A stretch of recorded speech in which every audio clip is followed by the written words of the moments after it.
आज हमारे साथ में हैं राजस्थान के मुख्यमंत्री भजनलाल जी शर्मा।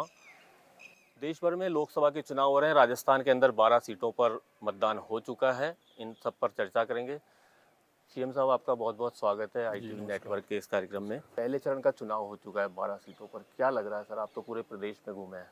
देखिए, मैं आपको बताना चाहता हूँ, 12 हमारे जो लोकसभा क्षेत्र जिनमें चुनाव हुआ है, 12 की 12 सीट हमारी भारतीय जनता पार्टी उसमें जीत रही है। क्योंकि जनता को ये विश्वास है कि मोदी जी जो कहते हैं वो करते हैं और करते हैं वही कहते हैं। और ये जनता के मन में राजनीतिक दलों के प्रति ऐसा भाव होता नहीं है, लेकिन मोदी जी के प्रति जो भाव है वो ऐसा है कि स्वतः ही जनता निकल करके वोट देती है। तो मैं निश्चित रूप से कहना चाहता हूं कि हमारी 19 अप्रैल को जो चुनाव हुआ है, 12 लोकसभाओं को बहुत बड़े बहुमत के साथ हम जीतने वाले हैं। सर, कुछ जो मतदान कम हुआ है इसके कारण से कुछ सीटें फंसी हुई है क्या? कुछ ऐसा? देखिए, ऐसा नहीं है, उसमें कारण दो हैं। एक कारण नहीं है मतदान कम होने के, लेकिन मैं ये कहना चाहता हूं कि जो वोट पड़ा है वो भाजपा का पड़ा है, क्योंकि उधर कोई रुचि नहीं है।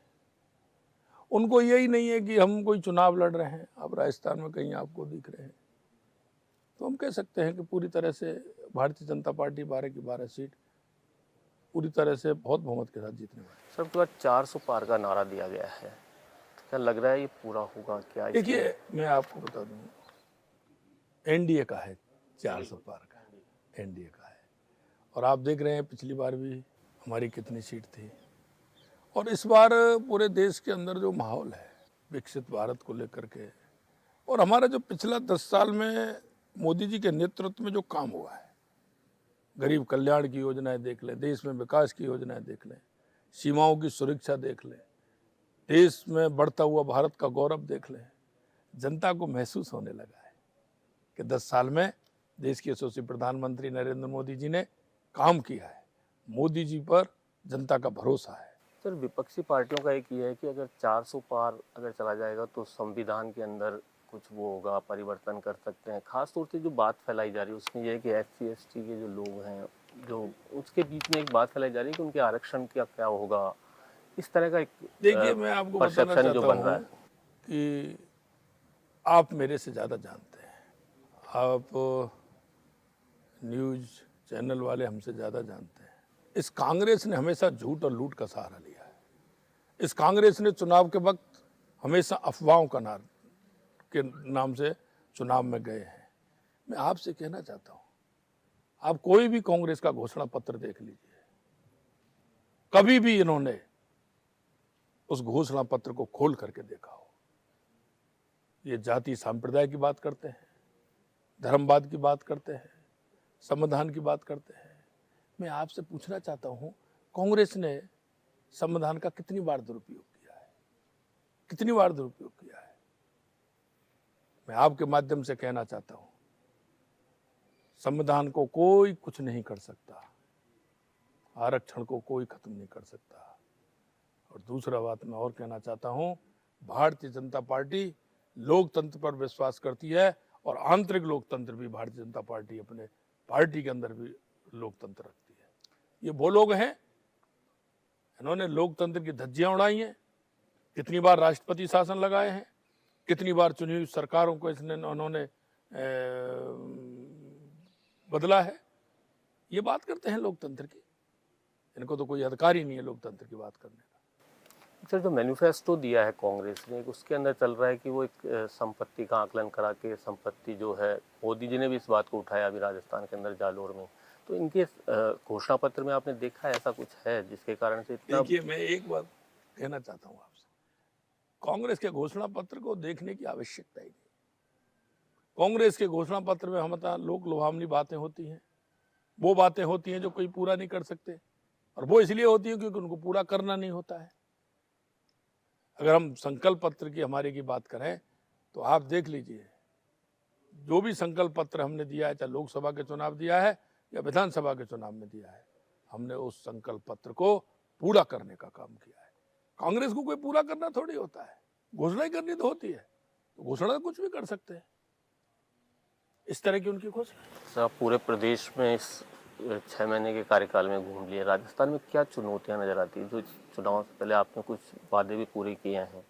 देखिए, मैं आपको बताना चाहता हूँ, राजस्थान के अंदर भी बहुत आवश्यकता है और मैं ये भी विश्वास दिलाना चाहता हूँ आपके माध्यम से राजस्थान की जनता को कि देश के यशस्वी प्रधानमंत्री नरेंद्र मोदी जी के नेतृत्व में राजस्थान को विकसित राजस्थान बनाएंगे। राजस्थान में हमें पता है कितनी बड़ी चुनौती है। राजस्थान सबसे ज्यादा पानी के लिए दिक्कत होती है। हमने अब राजस्थान को देखिए, हमने सर, एक ईआरसीपी जो मैं इतना जानना चाहता हूँ, कांग्रेस सरकार ने उसको इतने समय लटकाए रखा, क्या हुआ कि 1 महीने में ही सारा सब कुछ होकर के सेट हो गया? देखिए, क्या ऐसा आपने चला दिया? जादूगर तो उनको बोलते हैं। मैं एक बात बताना चाहता हूँ आपको, जिसकी काम करने की दृढ़ इच्छा शक्ति होती है, काम में उस गरीब को देख करके काम कर रहे हैं, उस किसान को देख करके काम कर रहे हैं, राजस्थान की जनता को देख करके अगर काम करना चाहता है तो कोई ये संभव नहीं है। मेरे मन में ये बात थी और माननीय देश के यशस्वी प्रधानमंत्री नरेंद्र मोदी जी ने कहा, आपने देखा कितना लटकाया, कौन सा बजट है जिसमें ईआरसीबी का जिक्र नहीं किया? लेकिन कभी फिक्र की क्या कांग्रेस के लोगों ने? कभी फिक्र नहीं की। 1 महीने में कैसे हो गया सब कुछ आपने सेट करके? देखिए, कांग्रेस करना ही नहीं चाहती थी। कांग्रेस के कमलनाथ जी ने उल्टा कोर्ट में चले गए, इनको पत्र लिख दिया मैं नहीं करना चाहता हूँ।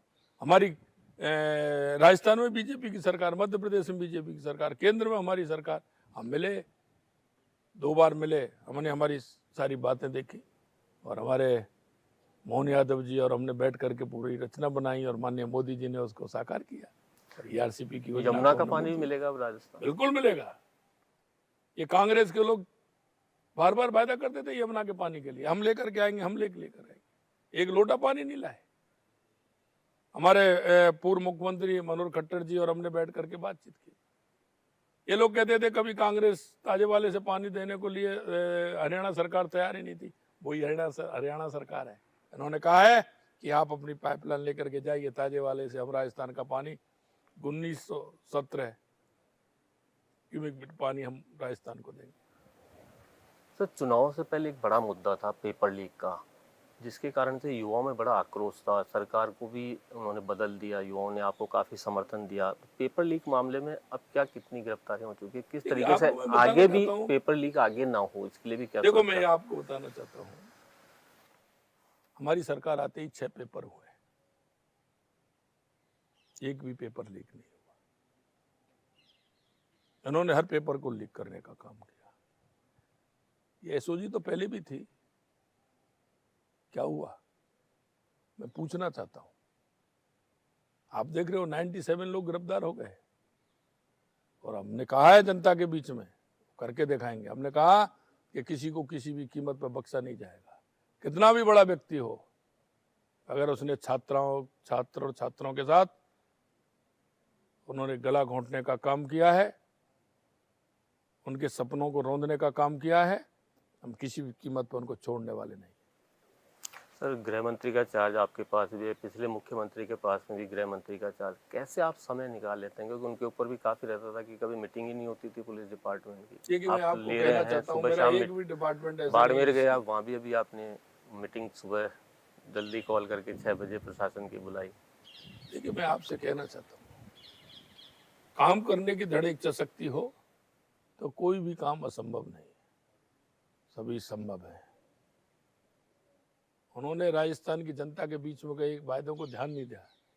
हमारे दिन और रात वो वादे हमारे दिमाग में खटकते हैं कि जनता के बीच में जो वायदे लेके कर गए हैं उनको हम कैसे पूरा करेंगे, ये हमारे दिमाग में रहती है। इसलिए हम उन वादों को पूरा करेंगे, एक एक वायदे को पूरा करेंगे। और आज भी मैं कहना चाहता हूँ आपके माध्यम से, हमारे संकल्प पत्र में जो वायदे हैं, हम 5 साल का इंतजार नहीं करेंगे। जनता को राहत देने के लिए उन वादों को पूरी तरह से निभाएंगे और पूरा करेंगे। सर, राजनीति से जुड़ा कुनबा काफी बड़ा हुआ है, भारतीय जनता पार्टी का नेता आए हैं इसके अंदर, लेकिन आपके जो संगठन के लोग हैं उनमें भी बड़ी एक असहजता रहती है कि बाहर से लोगों को शामिल किया जा रहा है। इसका कुछ फर्क पड़ता है राजनीति? क्योंकि आप तो खुद संगठन में मैं रहे एक हो। बात कहना चाहता हूँ आपको कि हमारे देश की संस्कृति है, हमारे देश की संस्कृति है, वही भाजपा की संस्कृति है। हमारे देश के अंदर कभी ऊण आए कुसाण आए, सबको समाया। वो लोग हमारी संस्कृति को बदलना चाहते थे, लेकिन वो हम में समा करके रह गए, वो कुछ नहीं कर पाए, बल्कि हमारी संस्कृति का प्रभाव उन पर रहा। और यही मैं आपको भारतीय जनता पार्टी के बारे में कहना चाहता हूँ। हमारा जो स्पष्ट विचार है, हमारा संस्कार है, जिससे हम काम करते हैं, आने वाला हमारे में समाहित होता है और हमारे साथ काम करने को तैयार रहता है। सर आपका साथ छोड़ के भी गए हैं राहुल कुशवाहा, यहाँ प्रहलाद गुंजल जो हैं वो लड़ रहे हैं, थोड़ा राजनीतिक समीकरण काफ़ी। देखो, मैं आपको एक ये तो नहीं कहना चाहता, लेकिन मैं इतना जरूर कहना चाहता हूँ, जो छोड़ कर गए उनकी संख्या देख लीजिए, कितने वहाँ समाहित हुए और कितने वापस आ गए हैं, उनकी स्थिति क्या हुई है। इतना ही कहना चाहता हूँ मैं, भाजपा का कार्यकर्ता दूसरी जगह कहीं जाएगा, वो निभ नहीं पाएगा घूम फिर कर वो, क्योंकि इसमें विचार है, स्पष्टता है।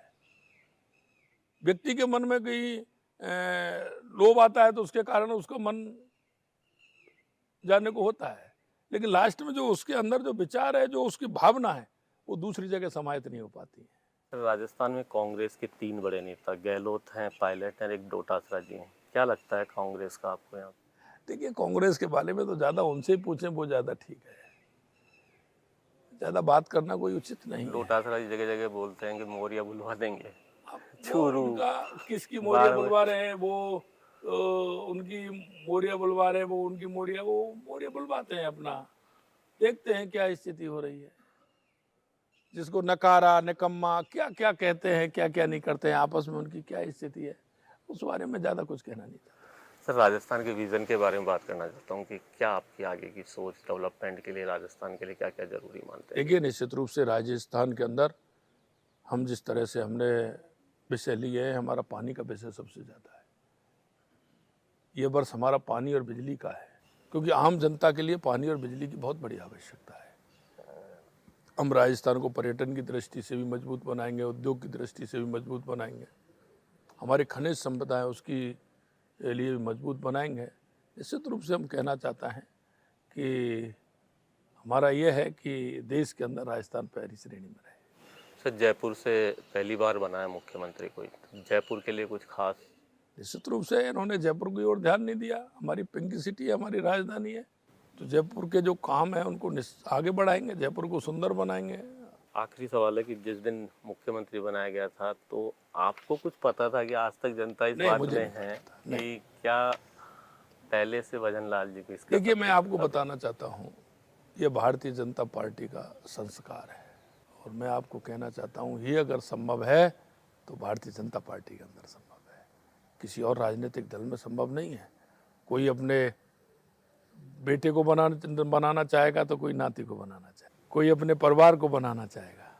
भारतीय जनता पार्टी, पूरा देश इसका परिवार है, सभी कार्यकर्ता हमारे परिवार है। और यहाँ संभव यही है कि भारतीय जनता पार्टी में कोई भी कार्यकर्ता कुछ भी बन सकता है, ये भारतीय जनता पार्टी है। एक सर चर्चाएं ये भी है कि वसुंधरा जी को काफ़ी दूर किया हुआ है प्रचार प्रसार से, एक ही जगह उनको झालावाड़ के अंदर। नहीं, ऐसा नहीं है। वसुंधरा जी हमारी राष्ट्रीय उपाध्यक्ष है, हमारी पूर्व मुख्यमंत्री हैं, सभी जगह जाती हैं, सभी जगह बैठकों में अभी बाहर भी गई हैं, या हम भी गई हैं, सभी जगह जा रहे हैं। सर गिरिराज जी के आप काफ़ी भक्त हैं, तो मिशन 25 पूरा होने के बाद जाएंगे क्या? निश्चित रूप से, मुझे पता है, मुझे उसका विश्वास है, जनता का विश्वास है, मोदी जी के काम का विश्वास है, मोदी जी के विजन का विश्वास है।